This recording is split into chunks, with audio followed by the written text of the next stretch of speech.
जहां तक वो कच्चा मांस भी खाते थे, उनको पकाना भी नहीं आता था। अगर पूछोगे घर में कोई बड़े बुजुर्ग से तो वो यही बताएंगे।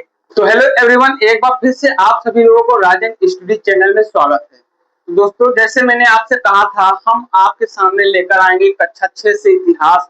ठीक है, तो अब आज से हम इतिहास पढ़ेंगे और इस वीडियो के माध्यम से हम आपको इतिहास मतलब इतिहास का चैप्टर लेकर आएंगे। हर एक चैप्टर आपके सामने लेकर आएंगे और छोटा छोटा वीडियो में लेकर आएंगे। ठीक है, थोड़ा वीडियो का लेंथ बड़ा हो सकता है तो इसके लिए हम क्षमा चाहेंगे।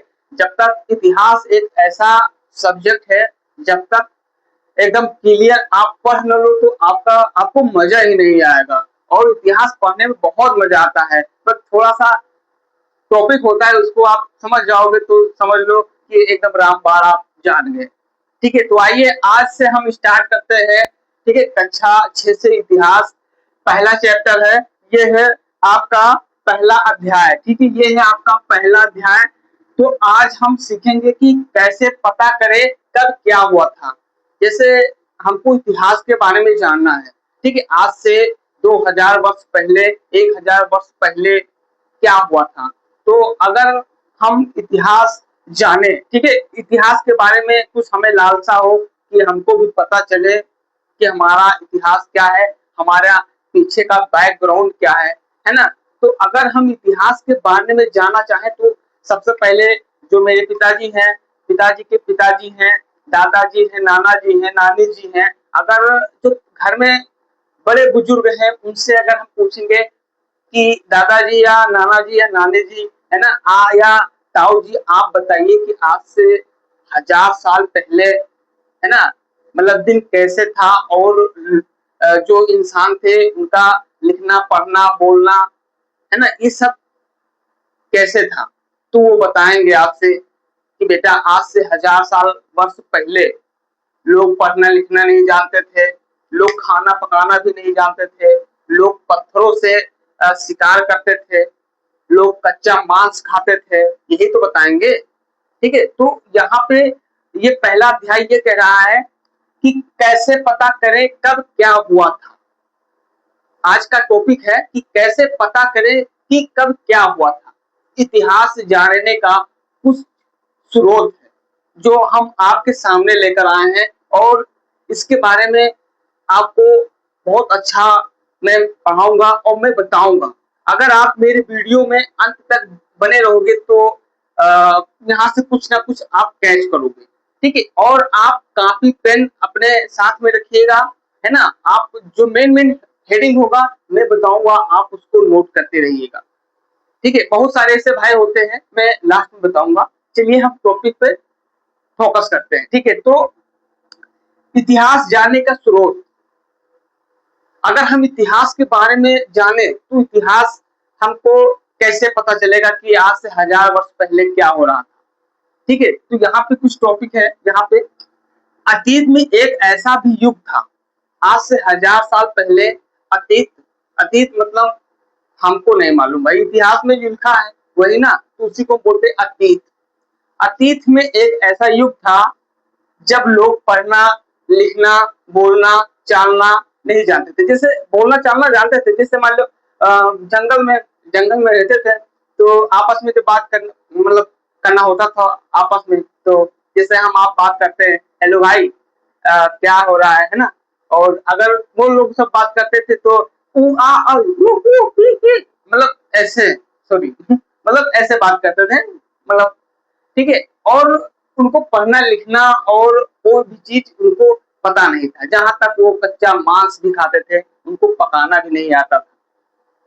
अगर पूछोगे घर में कोई बड़े बुजुर्ग से तो वो यही बताएंगे।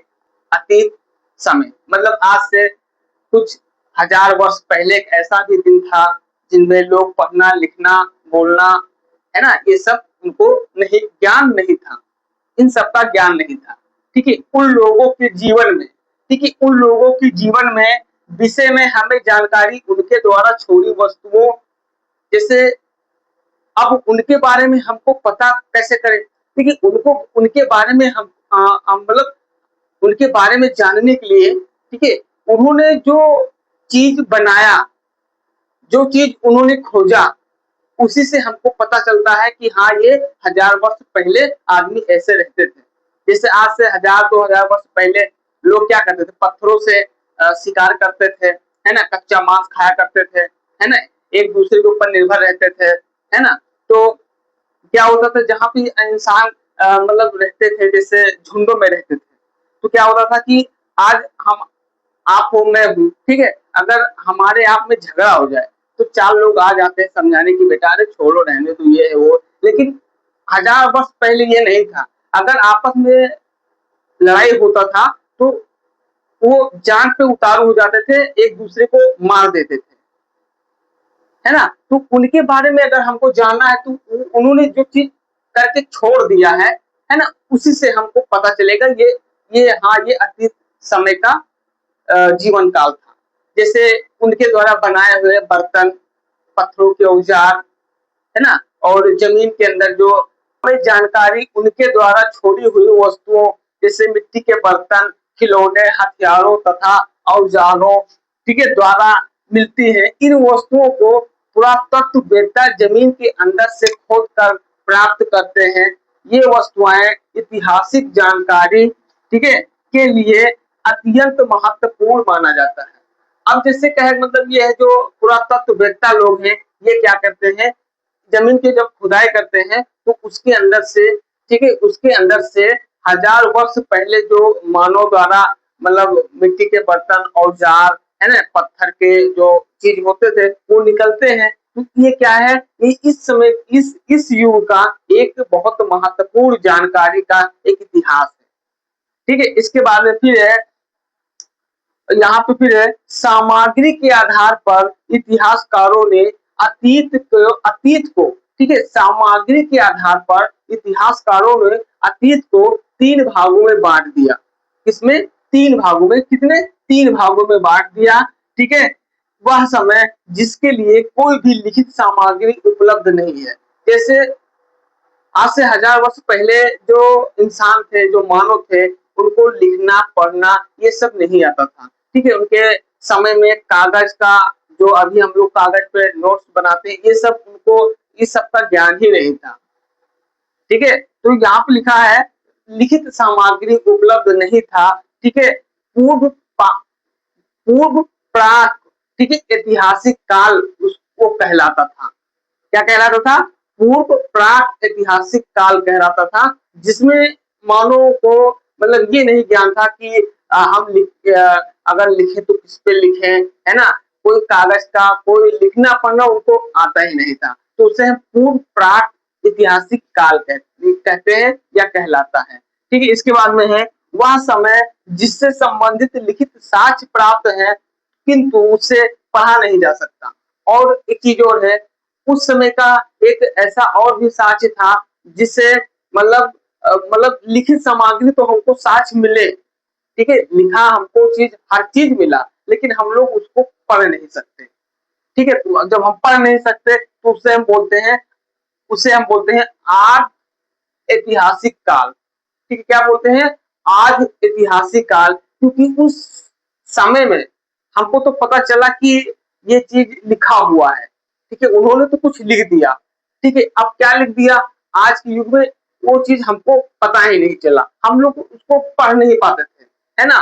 तो उसको हम आज ऐतिहासिक काल कहते हैं, ठीक है। इसके बाद में है, इसी प्रकार जिस काल या समय के भविष्य में विषय में लिखित सामग्री से जानकारी मिलती है उसे पढ़ा भी जा सकता है, और उस काल के समय को ऐतिहासिक काल कहते हैं, ठीक है। इसके बाद में फिर यहाँ पे है, इसी प्रकार जिस समय के विषय में लिखित सामग्री से जानकारी हमें मिलती है उसे पढ़ा भी जा सकता है, और उसी समय काल को ऐतिहासिक काल कहते हैं। ऐतिहासिक काल उसे कहते हैं जिससे कहने का मतलब है उस समय हमको लिखा हुआ उनका वर्ड, उनका अक्षर मिला, उसे हम पढ़ भी सकते हैं, तो उसे ऐतिहासिक काल कहते हैं या ऐतिहासिक समय कहते हैं। जैसे अशोक, है ना, अशोक जो सम्राट अशोक थे, है ना, बहुत सारे ऐसे राजाओं थे, इन्होंने जब कोई मतलब कुछ चीज पत्थरों में, स्तंभ में, है ना, और ताम्र पात्रों में जब कोई चीज लिखावट इन्होंने लिखवाया तो ये बाकायदा पता चलता है कि हाँ यार ये चीज लिखा हुआ है। तो उसी को जब हम लोग पढ़ लिए ना, तो उसी को हम बोलते हैं ऐतिहासिक काल। और अगर हम उसको हम जानते भी हैं कि ये चीज लिखा हुआ है यार, ये चीज कुछ कोई चीज लिखा हुआ है, उसे हम पढ़ नहीं पाते हैं, तो उसे हम कहते हैं आज काल। ठीक है। और जो चीज उसमें लिखा ही नहीं है, कोई चीज पता भी नहीं है उन लोगों को, लिखना पढ़ना कुछ आता ही नहीं था, उससे हम बोलते हैं पूर्व प्राक ऐतिहासिक काल। ठीक है। क्या है, जो पुरातत्ववेत्ता लोग थे, इन्होंने इतिहास को 3 भागों में बांट दिया। अभी तो ये छोटा है, जब धीरे-धीरे लेवल बढ़ाएंगे तो उसमें पूरा पता चलेगा। ठीक है। पहला पूर्व प्राक ऐतिहासिक काल, दूसरा आद ऐतिहासिक काल, ठीक है, आदि ऐतिहासिक काल, और तीसरा है जिसमें पता भी चलता है, सबकी मिलता है, साक्ष्य भी मिलते हैं कि ये चीज लिखा हुआ है, तो उसे हम बोलते हैं ऐतिहासिक काल। ठीक है। इसके बाद में है, यहाँ पे कुछ हमने हेडिंग लिख दिया है, जो जिसपे आज से 1000 साल, ठीक है, बस पहले जो मानव लोग लिखा करते थे, जिससे ताड़पत्र, ठीक है, ताड़पत्र एक पेड़ था, ताड़ के एक पेड़ के चौड़े पत्ते पे वो अपना लिखावट लिखते थे। ठीक है। इसके बाद में भोजपत्र, ठीक है, भोजपत्र उसे कहते हैं भूज नामक पेड़ की छाल, जो छाल था उस पे वो लोग लिखा करते थे। इसके बाद है ताम्रपत्र, मतलब तांबे का जो छोटे मोटे टुकड़े होते थे, है ना, और मतलब पतले पतले चमटे चमटे होते थे, उस पे वो लिखा करते थे, उससे तो उसी को हम बोलते हैं ताम्रपत्र। फिर है स्तंभ लेख। स्तंभ लेख का मतलब होता है जैसे खंभा उम्बा, है ना, जैसे अशोक के जमाने में जब मंदिर मंदिर निर्माण करते थे, इमारतें निर्माण हुआ करती थी, है ना, अशोक के समय में, तो वो जो स्तंभ होता था, जो खंभा होता था, उसमें लिखा देते थे। जैसे मान लीजिए आप कहीं गए हो घूमने, ठीक है, बहुत गए हो, जैसे महाराष्ट्र ले लो, और अरे यार सांची ले लो, बहुत सारे ऐसी जगह हैं जहाँ पे स्तंभ में लिखा हुआ है ना। तो ये सब पहले दीवालों में, बड़े बड़े पत्थरों में, बड़े बड़े चट्टानों में जहाँ पाते थे, वहीं पे ये लोग लिख देते थे। इसके बाद में शिलालेख, जैसे अभी मैंने बताया, बड़े बड़े पत्थरों में ये अपना लिखावट लिख देते थे, है ना। ये तो उसी को हम बोलते हैं शिलालेख। पहले पेन, कलम, कागज ये सब चलता नहीं था, है ना, तो वो सब क्या है ना, जितने राजा लोग थे, एक कमरा बनवाते थे, उसी में लिखवा देते थे, ये है वो है वगैरह वगैरह, है ना। तो ये सब क्या है ना, ये सब पुराना इतिहास है, ये सब आज से 1000 वर्ष पहले का इतिहास है। अब धीरे धीरे जनरेशन बढ़ रहा है, धीरे धीरे देखो कहाँ से कहाँ दुनिया पहुंच गई, है ना। तो ये जो है, अगर इतिहास को हम गहरे से देखें, ठीक है, अगर हम इतिहास को गहरे से देखें, तो बहुत चीज की हमको जानकारी होती है ना। तो यहाँ पे जो हमने बताया कि इतिहास को 3 भागों में बांटा गया है, तो इसको आप नोट कर लीजिएगा, ठीक है। तो ये हमने कुछ टॉपिक आपको बता दिया, वीडियो थोड़ा लंबा हो गया है, इसके लिए मैं क्षमा चाहूंगा, मैंने पहले भी बोल दिया था। और कुछ बच्चे ऐसे हैं, कुछ भाई ऐसे लोग हैं कि खाली बोलने में पढ़ाई करते चले गए, इतना ध्यान नहीं देते हैं। और मान लीजिए आप पढ़ाई कर रहे हो, कक्षा 6 में हो, 5 में हो, 3 में हो, या 8 में हो, 10 में हो, या 11 में हो, भाई मैं आपसे बता दूं, अगर आप जब कोई चीज की तैयारी करोगे, जब क्रॉस कर जाओगे इंटर, तो जब आप कोई चीज की तैयारी करोगे, आईपीएस, आईएएस, ठीक है, या बहुत सारे ऐसे वैकेंसीज हैं, आप जब तैयारी करोगे, तो आप नोट कर लेना, आप वही जो कक्षा 6 से एनसीईआरटी का किताब है, कक्षा 6 से 12 तक आप यही पढ़ोगे। तो मेरा तो यही एक उम्मीद है भाई, मेरा एक वो है, मैं आपसे ये कहूंगा कि आप जहां से ज्ञान मिले वहां से उठाओ, एक नोट्स बनाओ, जो मेन मेन टॉपिक है उसको लिखते चले जाओ, ठीक है। और कक्षा 6 से ही अपना अध्ययन मजबूत करो, और बढ़िया से पढ़ो, ठीक है। इतिहास, मैंने जैसे कहा था इतिहास के बारे में बताऊंगा, तो हमने यह छोटा सा बता दिया है, इसमें बहुत सारी अगर कोई गलतियां हमसे होती हैं, हमसे गलतियां अगर हुई है या होती हैं, तो अपना छोटा भाई या बड़ा भाई समझ के माफ कर दीजिएगा। और देखिए अभी हमारे पास ऐसा कोई सुविधा नहीं है ना? और जो मैं हमारे पास है हम उसी से आपको पढ़ा रहा हूँ, और हमारे पास जब सुविधा होगा तो और भी अच्छे-अच्छे वीडियो आपके सामने लेकर आऊँगा। और अगर आपने चैनल को सब्सक्राइब नहीं किया है तो चैनल को सब्सक्राइब कर लेना, ताकि अगर ऐसे वीडियो हम आपको मतलब यूट्यूब पे डालें तो सबसे पहले नोटिफिकेशन आपके पास जाए और आप मेरे वीडियो देख पाओ। ठीक है दोस्तों, तो आज की वीडियो में दोस्तों बस इतना ही। हम कल लेकर आते हैं इतिहास का दूसरा अध्याय। ठीक है, उसमें हम आपको लिखावट और शिलालेख सब में बताऊंगा, और यहाँ पे कुछ डेमो भी बना के दिखा दूंगा। तो चलिए हम मिलते हैं अगली वाली वीडियो में, तब तक दीजिए इजाजत। जय हिंद, जय भारत। पढ़ते रहिए, मस्त रहिए, जबरदस्त रहिए। तब तक ऑल द बेस्ट।